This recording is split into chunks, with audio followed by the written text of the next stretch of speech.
Are you drowning in resentment?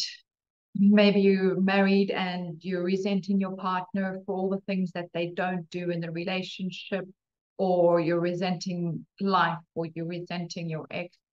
Resentment is from a space of feeling victimized. It's from feeling something was done unto me, and we have anger that's not processed, anger from the lack of safety because somebody else did this, as well as acceptance that we need to process. So the anger part, we need to look at what's the feeling behind it. Is it shame? Is it self-worth issues? Is it feeling of unsafeness? And process those feelings. And then is it the acceptance part? Is that from a victim stance of I'm not going to accept it because it means that it's okay and I don't want it to be okay? Or is it an acceptance part of this happened and it sucked and I'm working through the emotions, but I'm not a victim?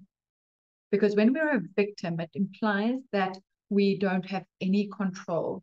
And when we don't have any control, our brain gets hyper vigilant to the threats out there, the things that are hurting us or that could possibly hurt us. And because we feel like we don't have control, the threats seem to grow. And the more they grow, the more threatened we feel, the more out of control we feel. And it becomes a vicious cycle. So in order to get over the resentment, if it's in a relationship and it's something small, we can look at how to appreciate the other more. But in general, the acceptance is going to come from, I don't want to be the victim anymore. It was a crappy situation. It was horrible. And I've expressed my anger. I've let that out. I've learned to feel safe. And now I want to move on. And what's in our control is our emotions. This isn't about positive thinking and pretend it didn't happen and putting it in a box and not touching it again, because that is compartmentalizing. That's not processing. But processing it is being okay with the anger, being okay with the sadness and allowing it and sitting with it and allowing it and being with that inner child that's feeling those feelings too. And then to get to a point and say, I've had enough.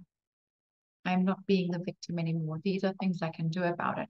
If you're still in a situation, so let's say you're resentful of your partner that doesn't help around at home anymore, being proactive so that you can stay safe is how to deal with it. So to be able to look at, okay, how can I ask for more help? How can I get more assistance? What can I do to get more of whatever I'm looking for behind my resentment? Is it more acknowledgement? Is it more appreciation? And then asking for those things takes away the victimhood in there, because you're not helpless anymore. You're doing something about it. If you feel like by asking it, then it takes away the spontaneity. And if he loved me, he would do that. No, he doesn't think the way you did, because if he did, he would be doing it. We think differently. There's things that he could be longing for from you.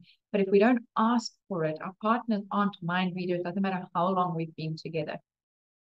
I really hope that lands. Spend some time, rewatch this if you need to. If you've got questions, if you've got comments, if you've got examples, drop them in the comments below. I would absolutely love to hear from you. Bye. See you.